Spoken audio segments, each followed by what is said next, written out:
Welcome to my channel fishing with CM.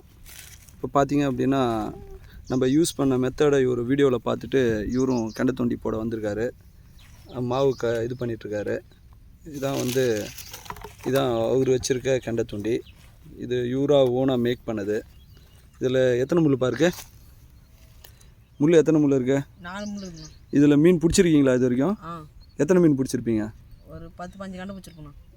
இது என்ன method? அப்படியே உள்ளே மாவு வச்சுட்டு சுற்றி இது பண்ணுவீங்களா? பஞ்சு வைப்பீங்களா? இதுக்கு பஞ்சு வைப்போண்ணா.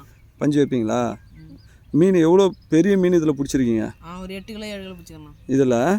சரி. இது இப்போ தண்ணியில் போட்டிங்கன்னா கரைஞ்சிடும்ல? கரைஞ்சிடுச்சுன்னா எப்படி மீன் கிடைக்கும்? அது நாகப்பூச்சி கொத்து போகிறேண்ணா. நாகப்பூச்சியும் கூட சேர்த்து போடுறீங்க? நாகப்பூச்சிலையும் எடுக்கும், இல்லை இதுலேயும் எடுக்கும். ஓகே.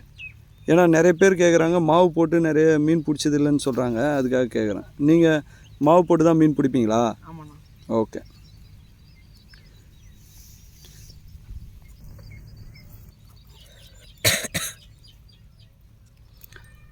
அந்த ஃபீடருக்குள்ளே அந்த ரிங்குள்ளே எல்லாமே வைக்கிறாரு. வச்சு என்ன பண்ணுறாரு அப்படின்னா பேக் பண்ணிகிட்ருக்காரு.